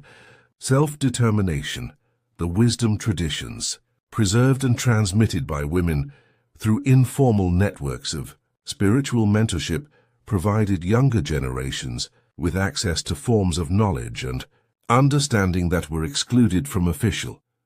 educational curricula. Yet even these alternative traditions remained shaped by fundamental assumptions about feminine nature and appropriate feminine roles that limited their potential for encouraging genuine autonomy or challenging existing social arrangements. The spiritual guidance that older women provided to younger ones often emphasized adaptation and survival within existing systems rather than transformation of those systems according to different principles and priorities. In the quiet hours of private devotion, when women knelt before household shrines or walked alone through sacred groves, they sometimes experienced moments of genuine spiritual connection and personal revelation that transcended the limitations of their social circumstances while providing glimpses of possibilities for human dignity and divine relationship that existed independently of earthly hierarchies and restrictions, yet even these moments remained isolated experiences that were difficult to integrate into daily lives, governed by very different principles and expectations, creating forms of spiritual longing that could rarely be satisfied within the religious institutions and social arrangements that defined their communities, the economic foundations that supported the elaborate systems of feminine sexual control in ancient Greece operated according to principles that transformed women's reproductive capacity into a form of currency that could be calculated, exchanged, and accumulated according to market mechanisms that reduced the most intimate aspects of human experience to questions of supply, demand, and competitive advantage within social markets that women participated in but never controlled. The dowry system that governed marriage negotiations created complex economic relationships that extended far beyond simple monetary transactions to encompass elaborate calculations about family prestige, social connections, and future earning potential that made every aspect of a woman's preparation for marriage a form of investment, requiring careful management and strategic planning by families who understood that their daughter's market value would determine not only individual futures but also broader family fortunes across multiple generations. The household economy that women were expected to manage operated according to principles that required extraordinary skill and knowledge while providing no recognition or compensation for such expertise, creating situations where women bore responsibility for complex logistical operations involving multiple servants, seasonal agricultural cycles, and intricate social obligations, while remaining legally and economically dependent upon male relatives who might possess far less practical knowledge about the operations they theoretically controlled and owned. The textile production that occupied enormous amounts of women's time and energy served simultaneously as a form of artistic expression, practical necessity, and economic activity that could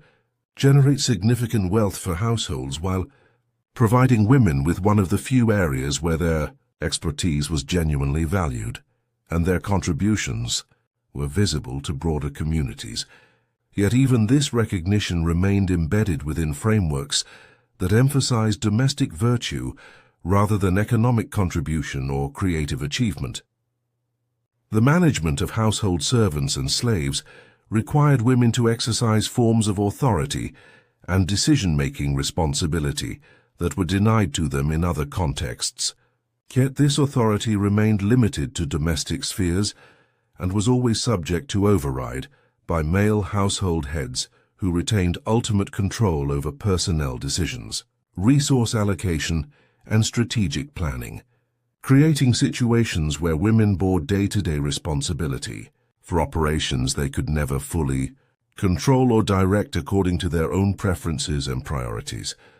The inheritance patterns that governed the transmission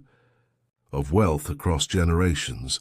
created complex relationships between women and property that were simultaneously empowering and limiting, as women could inherit and control certain forms of wealth while remaining excluded from others, and their ownership rights remained subject to supervision and potential intervention by male relatives who served as guardians and advisors throughout their lives regardless of their age, experience, or demonstrated competence in financial matters. The trade relationships that connected households to broader economic networks often depended upon women's expertise in evaluating quality, negotiating prices, and maintaining relationships with suppliers and customers. Yet these commercial activities remained officially invisible and were conducted through male intermediaries who received credit for transactions that women had actually initiated and managed, creating situations where feminine economic contributions were simultaneously essential and unrecognized within official records and social accounting. The agricultural cycles that governed rural household economies required women to coordinate complex seasonal activities involving planting, harvesting, food preservation, and resource management that demanded sophisticated understanding of natural processes, timing, and risk assessment. Yet this knowledge was categorized as domestic wisdom rather than economic expertise, and was rarely consulted in broader community discussions about agricultural policy or land management strategies that affected entire regions. The religious economy that surrounded temple activities and festival celebrations created opportunities for women to participate in economic activities through their roles in preparing offerings, organizing ceremonies, and managing the complex logistics required for community religious observances. Yet even these contributions remained embedded within religious rather than secular frameworks that emphasized spiritual service rather than economic value or professional competence. The informal economic networks that women maintained through their social relationships allowed them to engage in forms of mutual aid, resource sharing, and collaborative problem-solving that provided essential support for household management, while remaining invisible to official economic institutions and governmental record-keeping systems that focused exclusively on formal transactions conducted by male heads of households, according to legally recognized procedures and agreements. The savings and resource management strategies that women developed to ensure household security during periods of economic uncertainty often involved forms of creativity and long-term planning that exceeded the capabilities of their male relatives. Yet these strategies remained private knowledge that was rarely shared beyond intimate circles of female friendship, and was never recognized as contributing to broader economic stability or community welfare, despite providing essential buffers against agricultural failures, political disruptions, and other sources of economic instability. The investment decisions that women influenced through their roles as household managers often had significant long-term consequences for family wealth and social status. Yet these decisions were officially attributed to male authority figures who might have little understanding of the detailed analysis and careful consideration that informed such choices, creating situations where economic success or failure was credited or blamed according to official authority structures rather than actual decision-making processes and expertise. In the private calculations that women made about household resources, future needs, and strategic priorities, they often demonstrated forms of economic wisdom and practical intelligence that exceeded anything available through formal educational institutions or official advisory systems. Yet this wisdom remained trapped within domestic contexts where it could benefit individual families but could never be recognized, rewarded, or utilized for broader social purposes that might have enhanced community welfare and economic stability across entire regions. The legal framework that governed women's lives in ancient Greece created paradoxes that simultaneously granted them certain protections while denying them fundamental rights, establishing systems of juridical guardianship that treated adult women as perpetual minors, requiring male supervision and advocacy in all matters that extended beyond the most routine domestic activities, yet also recognizing their capacity for moral responsibility in contexts where their failures could bring severe punishment upon themselves and their families. The guardianship system that placed every woman under the legal authority of a kyrios, whether father, husband, brother, or other male relative,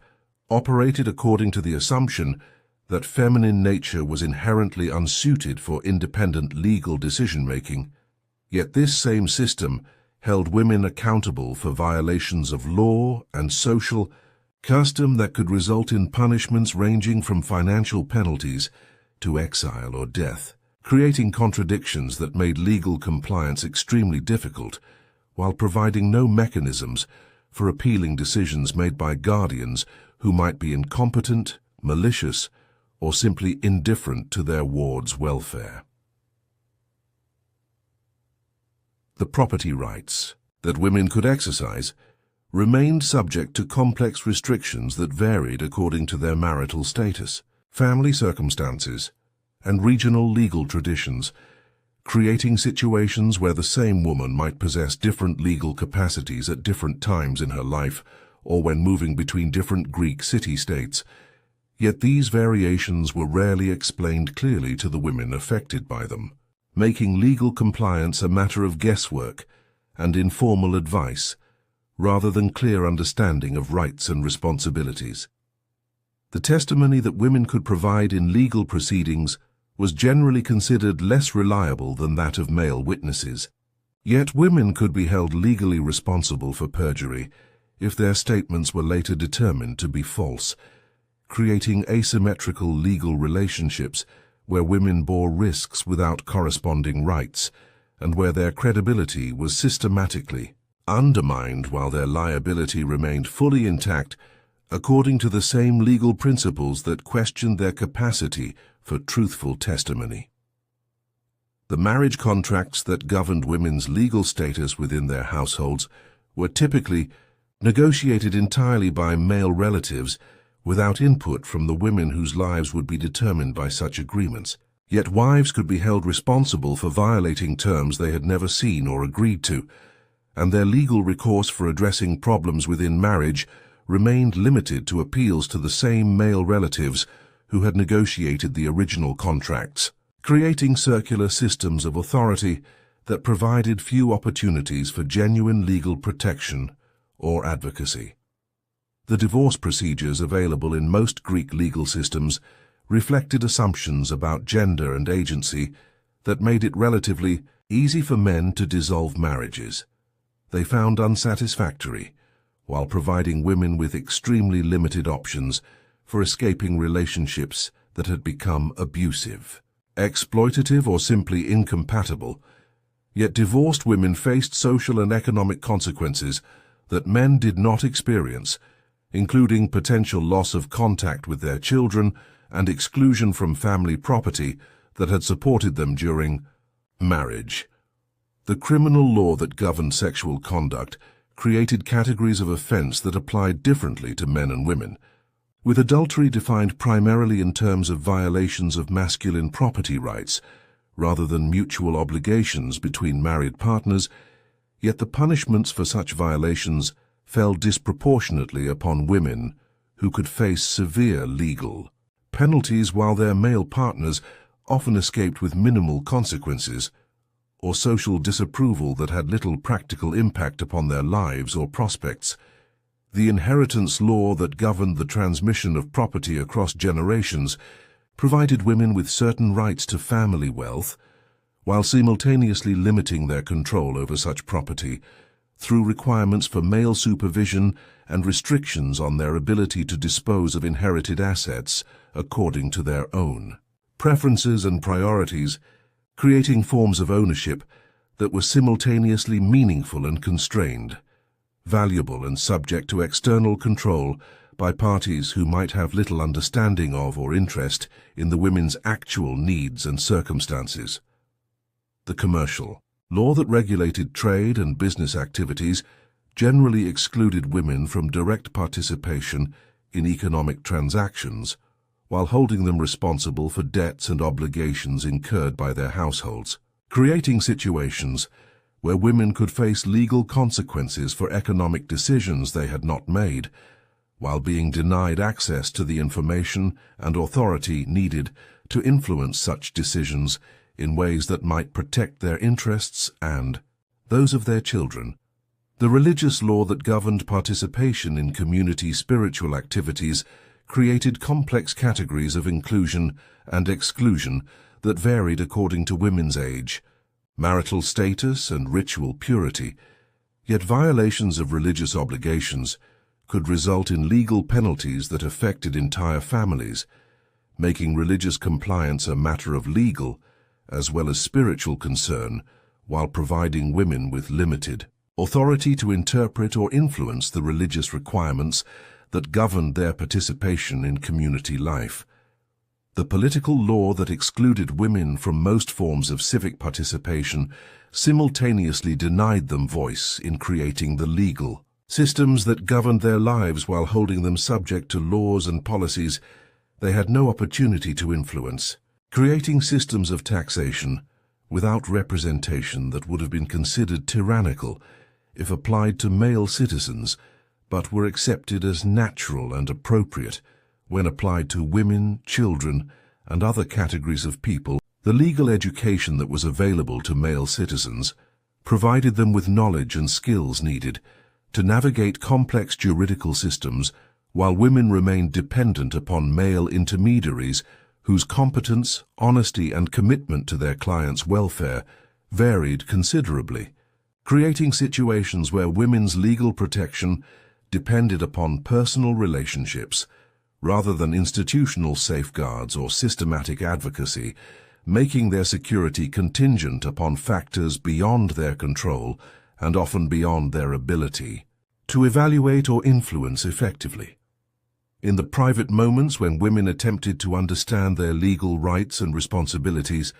they often found themselves navigating systems of extraordinary complexity and contradiction that seemed designed more to maintain existing power relationships than to provide genuine justice or protection.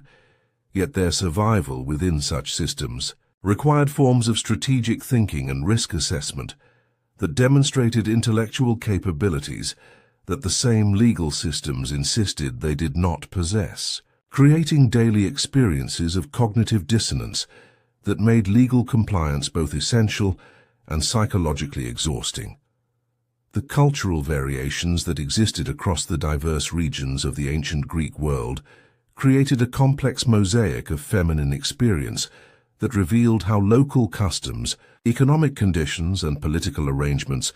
could significantly modify the implementation of broader patterns of gender subordination. Yet, even the most favorable local variations remained embedded within larger cultural frameworks that limited the extent to which individual communities could deviate from established norms without facing criticism, economic pressure, or political intervention from neighboring societies that maintained more restrictive standards. The Spartan system that provided girls with physical education, public visibility, and delayed marriage created opportunities for feminine development that were unavailable elsewhere in the Greek world. Yet even these privileges remained oriented toward the production of healthy mothers for future warriors, rather than the cultivation of women's potential for its own sake, and Spartan women's greater freedom of movement and expression remained constrained by militaristic values that subordinated individual preferences to state priorities in ways that were ultimately as restrictive as the domestic confinement practiced elsewhere. The island communities scattered throughout the Aegean developed maritime cultures where women's roles in managing household economies during men's extended trading voyages created opportunities for practical authority and decision-making that exceeded what was available in agricultural communities, where male supervision remained constant and immediate. Yet even these expanded responsibilities remained temporary and subject to resumption of male control when trading seasons ended and households returned to more conventional patterns of gender hierarchy. The colonial settlements established by Greek emigrants in regions like Asia Minor, Sicily, and southern Italy often developed more flexible social arrangements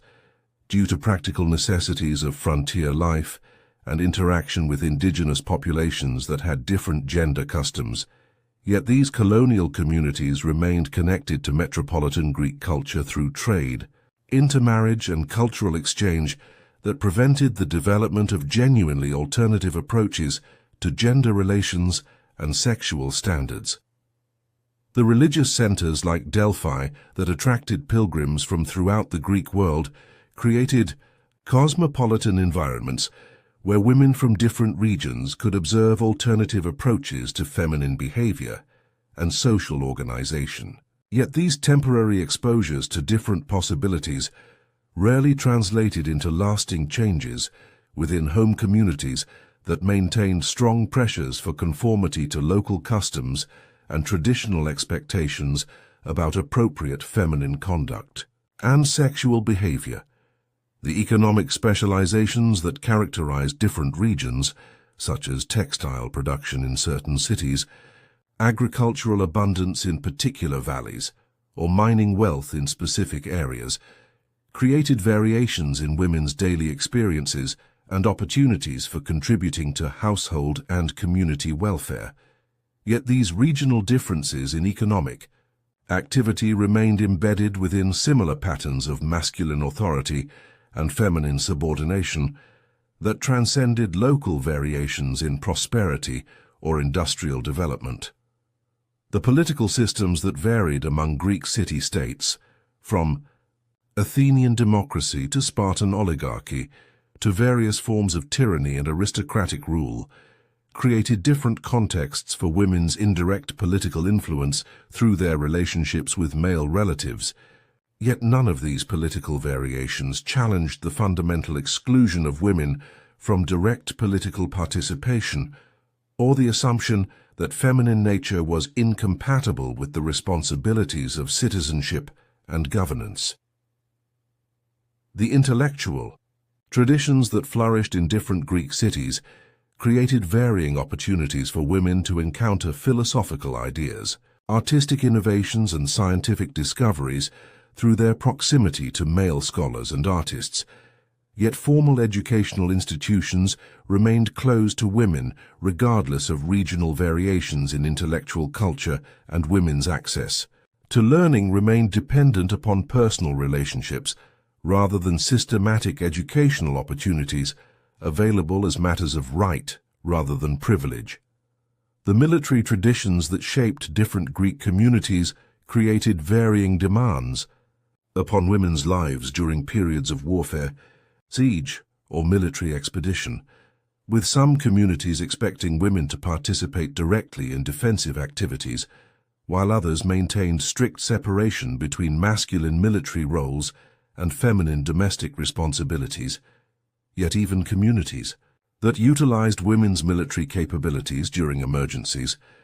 returned to conventional gender hierarchies during peacetime rather than recognizing such contributions as evidence of women's broader capabilities. The religious variations that characterized different regions, with some areas emphasizing goddess worship, others focusing on masculine deities, and still others maintaining complex pantheons with elaborate gender symbolism, created different opportunities for women's religious participation and spiritual authority. Yet even the most goddess-centered religious traditions maintained distinctions between divine feminine power and mortal feminine capacity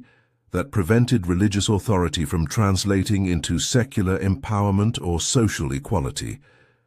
The artistic traditions that developed in different Greek communities created varying opportunities for women to participate in cultural production through crafts, performance, and patronage activities.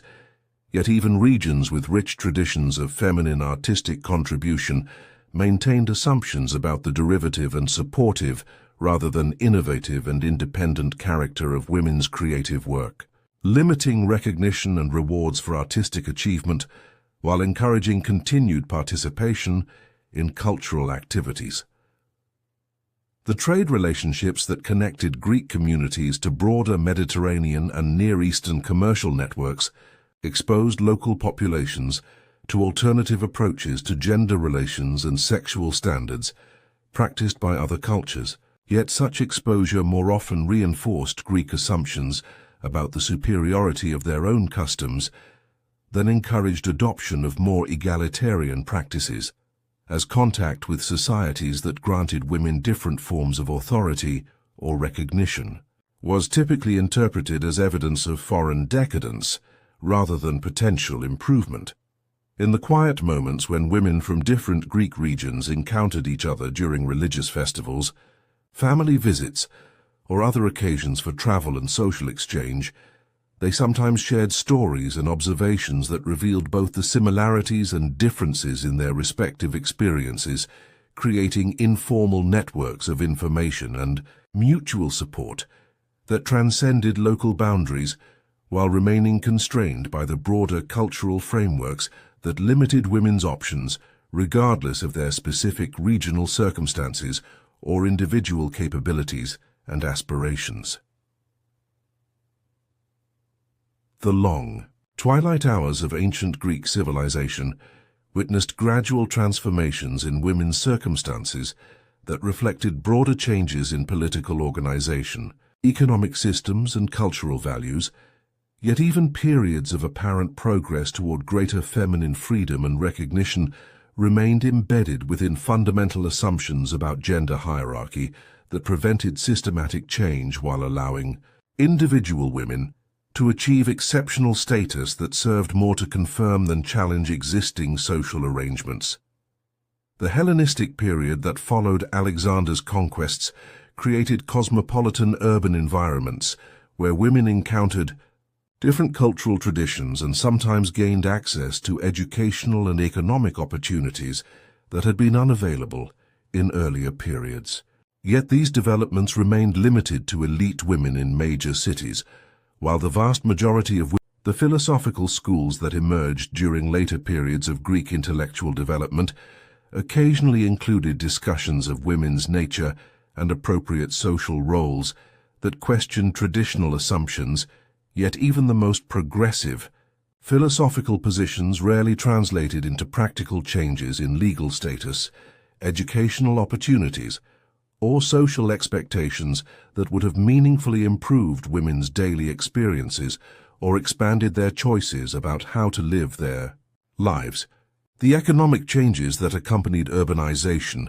monetization, and expanded trade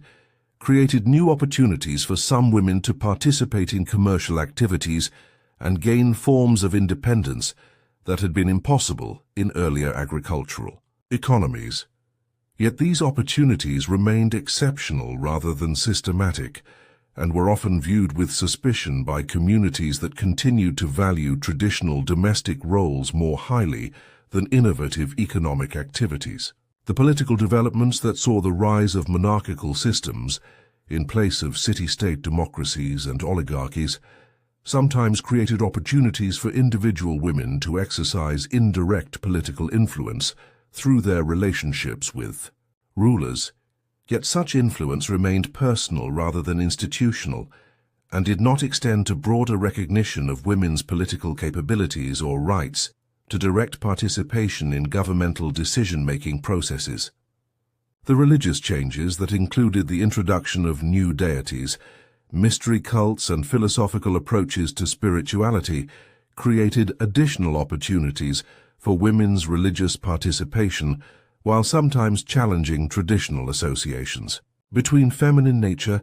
and spiritual inferiority. Yet even the most egalitarian religious movements remained embedded within broader cultural contexts that limited their ability to transform social relationships outside specifically religious spheres of activity. The artistic and literary developments that characterized later periods of Greek culture included more frequent representation of women as complex individual characters rather than simply symbolic figures or stock types, suggesting evolving attitudes toward feminine psychology and social value. Yet these cultural changes remained primarily aesthetic rather than practical, and did not necessarily reflect or encourage corresponding changes in women's actual social status or legal rights. The educational experiments that emerged in some Hellenistic communities included occasional provision of formal learning opportunities for girls and women, yet such initiatives remained isolated and temporary rather than systematic, and they often faced strong opposition from traditional elements within communities that viewed feminine education as unnecessary at best and potentially dangerous to established social order and family stability. The legal reforms that some Greek communities implemented during later periods occasionally included modifications to marriage law, inheritance procedures, or other aspects of juridical systems that affected women's lives, yet such changes typically involved adjustments to existing frameworks rather than fundamental reconsiderations of women's legal capacity or rights to independent decision-making and self-determination. The military developments that included increased use of mercenary armies and professional soldiers sometimes reduced the emphasis on citizen warriors that had contributed to masculine political privilege in earlier periods. Yet such changes did not lead to corresponding recognition of women's potential contributions to military activities or political leadership, suggesting that gender hierarchies possessed cultural foundations that extended beyond simple military utility. The cultural synthesis that resulted from contact between Greek and other Mediterranean civilizations created opportunities for observing and sometimes adopting alternative approaches to gender relations. Yet such cultural borrowing remained selective and was typically adapted to conform with existing Greek assumptions about appropriate masculine and feminine roles rather than challenging fundamental premises about gender hierarchy and sexual standards. In the gathering dusk of the ancient world, as Greek civilization gradually transformed into something recognizably different while retaining essential characteristics that had shaped it for centuries, the women who lived through these transitional periods carried within themselves both the weight of inherited traditions and the possibility of imagined alternatives, creating internal landscapes that were simultaneously constrained by the past and oriented toward futures that remained largely undefined, but which held the promise of possibilities that previous generations had found literally unthinkable. As our long journey through the shadowed corridors and sunlit courtyards of ancient Greek women's lives draws toward its close, we find ourselves standing at the threshold between historical understanding and contemporary reflection, carrying within ourselves both the weight of recognition and the burden of responsibility that comes from bearing witness to forms of human experience that were systematically rendered invisible by the societies that created and maintained them, yet which continue to echo through time with messages that remain relevant to anyone who struggles to understand the complex relationships between individual dignity and social expectation, personal freedom and collective responsibility, inherited tradition, an imagined possibility. The voices that have whispered through these ancient stories speak not merely of distant suffering, but of persistent questions about the nature of human worth, the sources of authentic authority, and the possibilities for creating social arrangements that honor the full range of human potential rather than artificially constraining such potential, according to categories and hierarchies that serve the interests of some while diminishing the opportunities and experiences of others. Questions that remain as urgent and complex in our contemporary world as they were in the marble halls and olive groves of antiquity. Perhaps the most profound lesson offered by these ancient women lies not in their compliance or their resistance, but in their persistent humanity, their ability to create meaning, beauty, and connection within circumstances designed to deny them agency, while maintaining forms of dignity and wisdom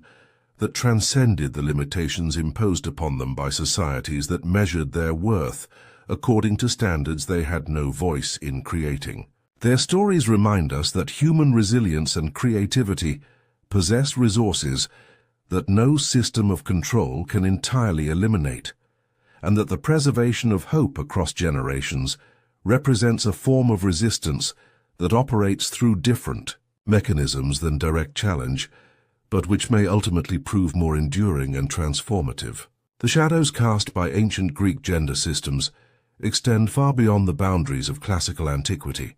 to influence legal traditions, religious institutions, philosophical frameworks, and cultural assumptions that continue to shape contemporary debates about equality, justice, and human rights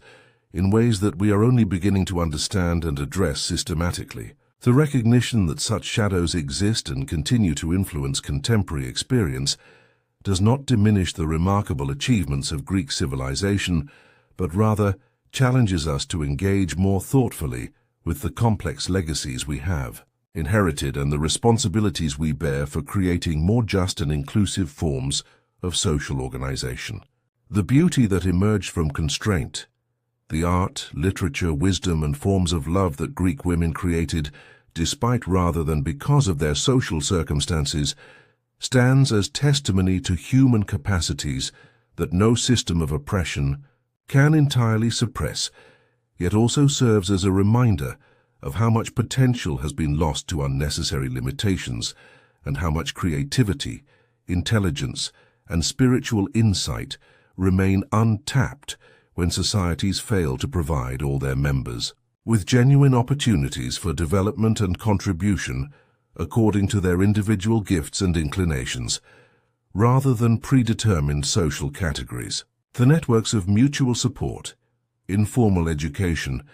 and quiet resistance that Greek women developed within their constrained circumstances provide models for understanding how marginalized communities create alternatives to dominant systems, while remaining embedded within them, offering insights that may prove valuable for contemporary movements toward greater social justice and human equality that must navigate similar challenges of working within existing institutions while seeking to transform them according to different principles and priorities. The complexity and sophistication of the psychological and social strategies that ancient women developed for maintaining their humanity within dehumanizing circumstances demonstrates forms of intelligence and wisdom that their societies never recognized or valued, but which contributed essential elements to cultural development and social stability in ways that remain largely unmeasured and unacknowledged by official historical accounts that focus primarily on public achievements and institutional developments. The persistence of hope across generations of women who faced similar constraints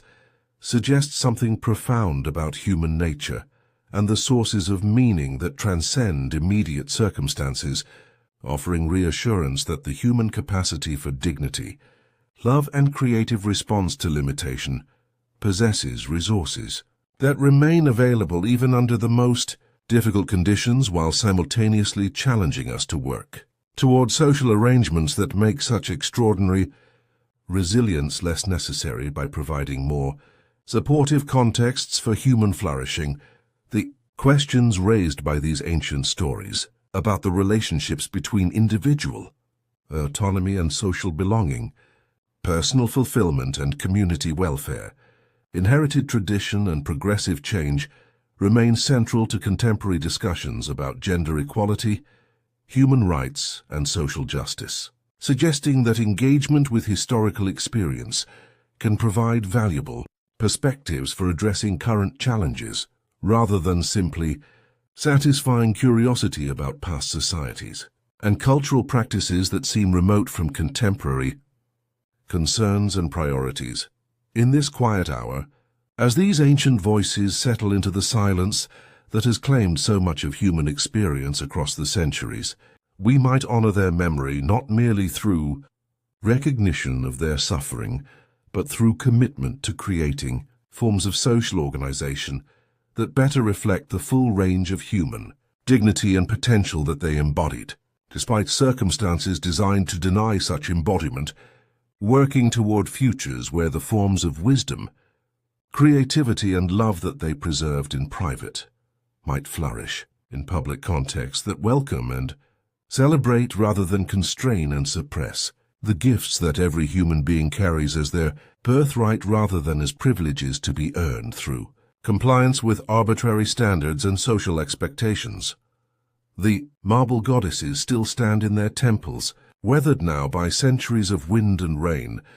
but enduring in their stone testimony to ideals of beauty and wisdom that transcended the limitations of the mortal world. Yet perhaps their most fitting monument lies not in carved stone, but in living memory that honors both divine aspiration and human reality, acknowledging the complex relationships between myth and experience, ideal and actuality, possibility and constraint that continue to shape human existence across cultures and centuries, that remain connected by shared questions about meaning, dignity, and the endless human search for forms of belonging that enhance rather than diminish individual authenticity and creative potential. As sleep approaches with its promise of rest and renewal, may these ancient stories find in our contemporary consciousness not merely an audience, but active partners in the ongoing work of creating more just and compassionate forms of human community, carrying forward the wisdom preserved through generations of constrained but persistent voices toward futures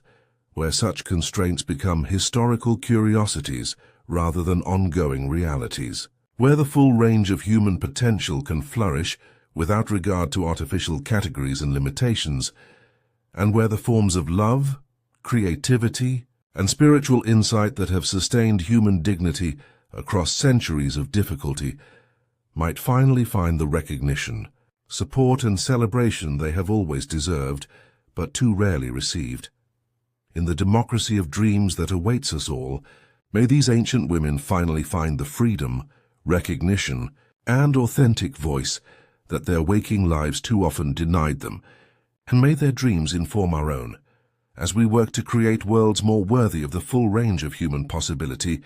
than the ones that confined them to shadows they transformed, through sheer force of spirit and persistent humanity,